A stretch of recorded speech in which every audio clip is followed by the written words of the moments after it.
Ya llega la entrevista en Hijos de Punta, tu tarde, en la mejor compañía.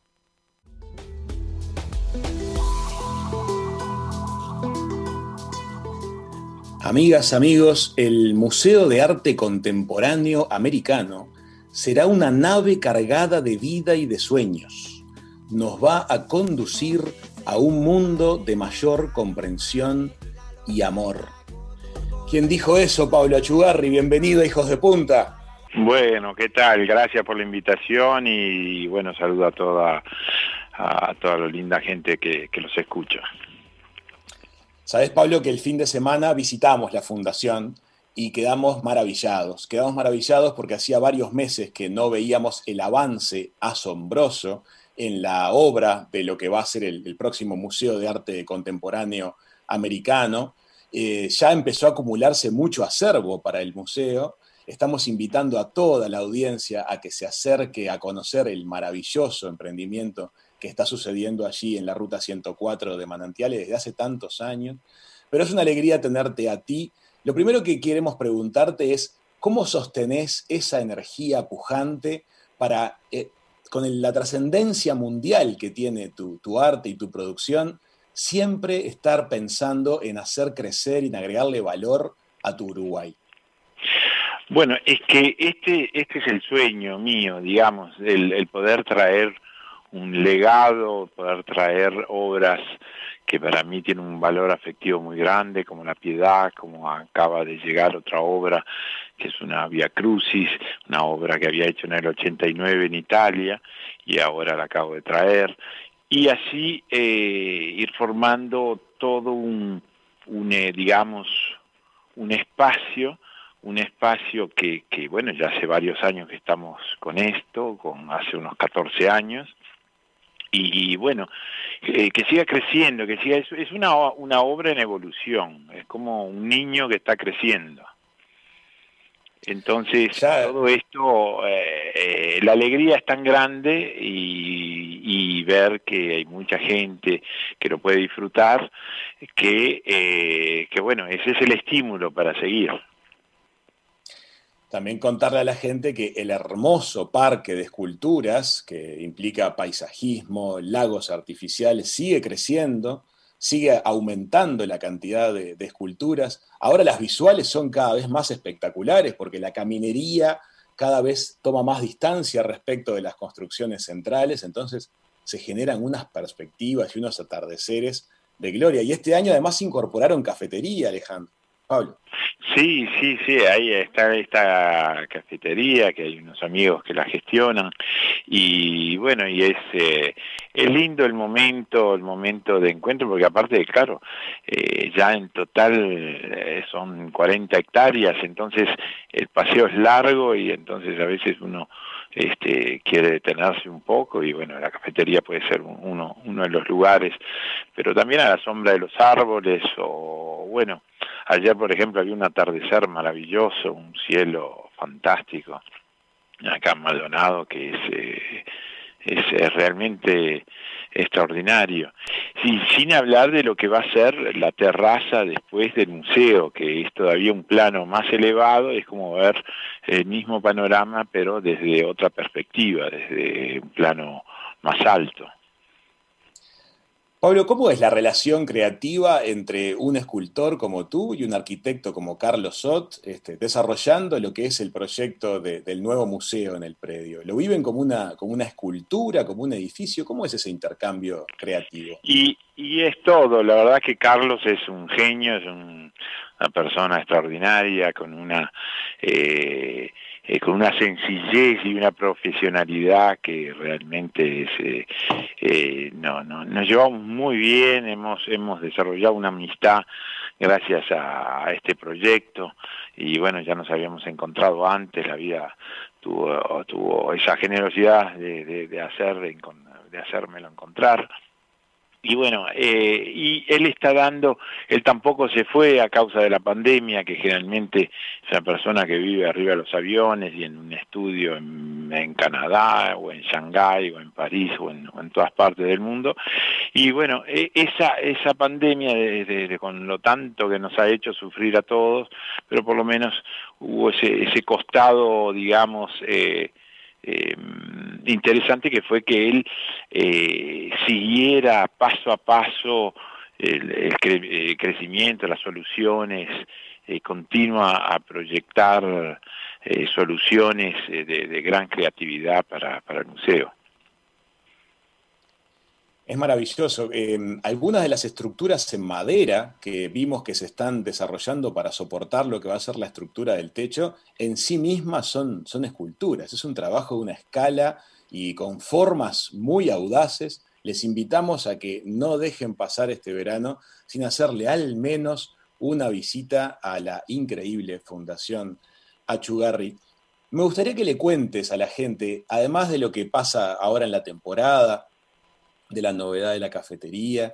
También quisiera que contemos un poquito lo que pasa durante todo el año. Esta fundación que enseña escultura, que lleva gente de distintos puntos del país a ver cómo se hace. Esta dinámica que sostienen a lo largo de todo el año. ¿Qué cosas pasan en el año en la fundación? Bueno, prácticamente la Fundación tiene una vocación de encuentro y bueno, tenemos la suerte de ser visitados por gran cantidad de las escuelas de todo el país, o sea, excluyendo el 2020, que fue este año tan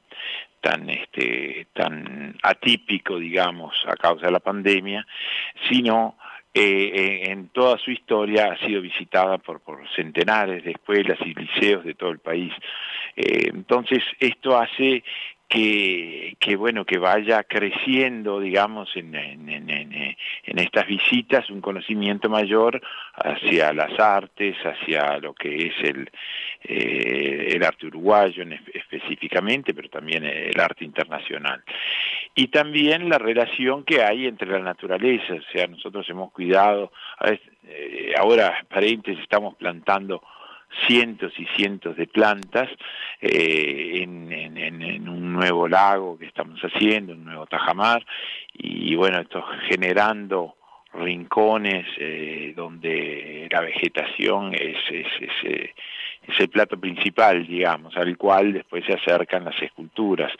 Entonces esta vocación de paseo público y gratuito es la posibilidad también de reencontrarse con un lugar placentero donde la naturaleza, el canto de los pájaros, los carpinchos, hay varias generaciones de carpinchos que han nacido aquí, y bueno, liebres, otros animales, o sea, es un lugar para todos, no solamente para los seres humanos, sino también para los otros seres vivientes.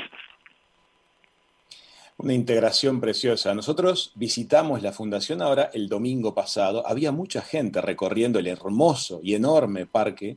Y una cosa que nos llamó la atención y conversamos es que casi nadie estaba mirando sus teléfonos celulares. Cuando agarraban los teléfonos era para sacar alguna foto. Pero se impone esa naturaleza, esa expansión, y realmente hay una conexión con lo que tiene uno que conectarse, con la naturaleza. Pablo, una generación o más de una generación ya está en un contacto directo con las pantallas en todo su proceso formativo, con un elemento prácticamente plano. Tal vez la tercera dimensión de las pantallas sea el tiempo, pensando en las imágenes que se mueven, pero la escultura incorpora la profundidad. ¿Te parece que las generaciones del futuro van a disfrutar especialmente la escultura por ser objetos tridimensionales? Bueno, yo creo que ya hace tiempo que la escultura se está descubriendo siempre más y justamente relacionado a eso, que los chicos, las nuevas generaciones, es una pantalla y todo se ve, yo digo que lo que se ve en una pantalla es la traducción de la realidad, pero no es la realidad misma. Y entonces es interesante que bueno, que esas pantallas nos conduzcan a lugares donde todos nuestros sentidos puedan expresarse, puedan captar señales diferentes. Y una de ellas es la escultura. La escultura vive en el espacio, tiene 360 grados de posibilidades de visiones diferentes, tiene la diferencia que el sol, o sea, la Tierra moviéndose, el sol la ilumina en modo diferente. Entonces todo eso, digo,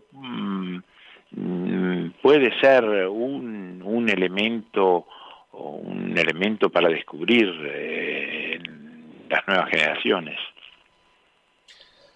A la Piedad, tu escultura, una de tus esculturas más conocidas, yo solo la había visto en imágenes bidimensionales. Y cuando la visitamos y la recorrimos todo alrededor, porque uno puede caminar detrás de la escultura dentro de la capilla, se descubren otros mensajes directamente. Cuando uno rodea las piezas escultóricas, pasan otras cosas. Exactamente. Esta Piedad, que tuvo un largo recorrido por Europa, que yo la hice en los años 82 y 83 en Italia, y que está esculpido en un bloque único de 12.000 kilos, y luego quedando 3.500 kilos su peso actual. O sea que fue un trabajo muy grande y fue un trabajo juvenil, o sea, yo en esa época tenía 27 años.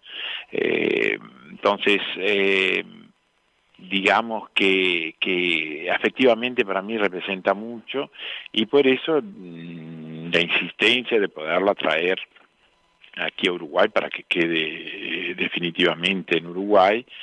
Y el arquitecto Nogués después hizo esta hermosa capilla, muy austera, muy simple, para encontrarnos de alguna manera en un momento de reflexión. Pablo, en las filmaciones, en las fotografías en que te vemos trabajando, nunca te vemos con protección auditiva ni con auriculares, pero hay máquinas de mucha potencia en un taller de escultura de mármol, sonidos muy fuertes. ¿Hay música en tu taller? No, digamos que no, porque justamente los ruidos son muy fuertes. No, pero yo uso la protección, sea la mascarilla, sea las cufias, sea la protección a los oídos. Auditiva. Eso es, sí, auditiva, eso es el ABC. Tal vez de repente en alguna fotografía, después cuando uso el martillo y el cincel, en ese caso de repente no me quito los auriculares, digamos, pero sí es fundamental las dos, porque realmente son máquinas que hacen el ruido del disco, la fricción, digamos, con el mármol es muy ruidosa y a su vez muy polverosa, entonces hay que protegerse. En estas piezas muchas veces se observan ciertos sectores del mármol que son sectores muy delicados, muy adelgazados. Cuando están produciéndolas, ¿ustedes saben que hay momentos críticos en los cuales un golpe malo podría provocar que todo se vaya al diablo? ¿Se vive como con cierta adrenalina el proceso de hacer la pieza de mármol cuando llegan las zonas más delicadas?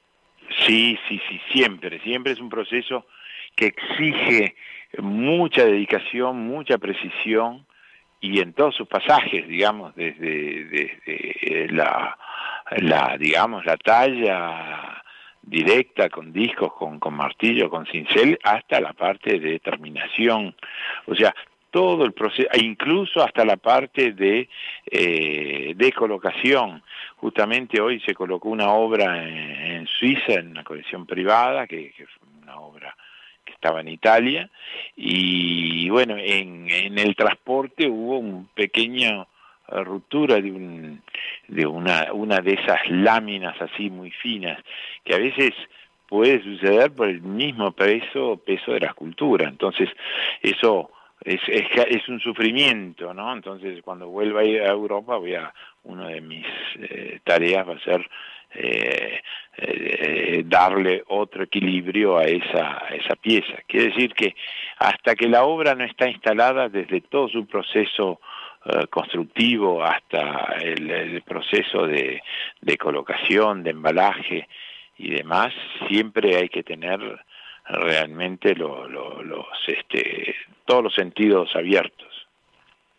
¿Ustedes también participan del diseño de los anclajes que lleva una pieza para quedar bien apoyada, bien aplicada en el terreno? Ah, sí, todo se estudia un poco a través de la experiencia que, digamos, son más de... Yo hace 41 años que hice mi primera escultura en mármol, entonces el anclaje, o sea, lo que necesita la escultura para tener un equilibrio propio y una estabilidad que sea, digamos, sea a través de los vientos, sea a través de lo que puede ser una escultura doméstica, está todo estudiado para que tenga su estabilidad.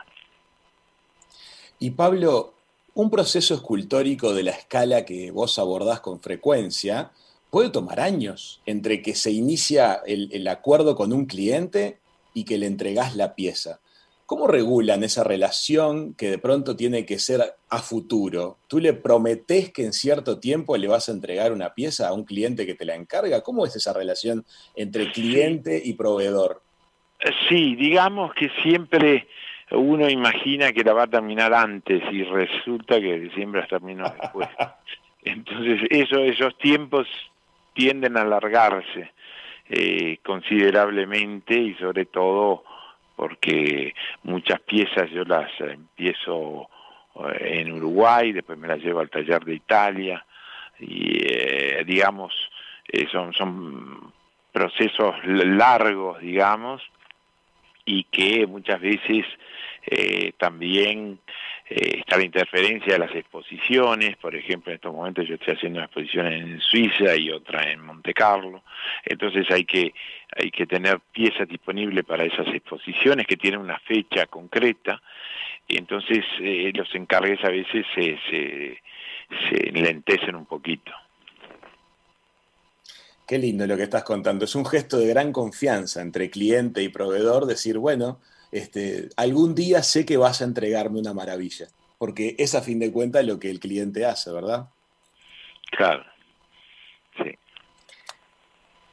Te voy a cambiar un poquito de mundo, Pablo. A tu hermano, Alejandro, lamentablemente fallecido, le tocó enfrentar como ministro de Economía uno de los periodos más difíciles que vivió Uruguay, y colaboró a mantenernos a flote cuando se hundían las economías de muchos países en el terrible contexto regional y mundial del 2002. ¿Vos tenías diálogo con él en esas horas tan especiales? ¿Cómo vivías que tu hermano estuviera en el ojo de la tormenta? Ah, sí. Bueno, yo me vine, cuando él aceptó ser ministro de Economía, yo me vine derecho de Italia y me acuerdo que él se pasaba 20 horas, 18, 20 horas o 22 horas en el ministerio, era una cosa impresionante, y yo me vine y lo acompañaba algunas horas allí en el ministerio, como no hacía nada, obviamente, no estaba a la altura de esa, pero por lo menos para que viera que anímicamente la familia estaba con él.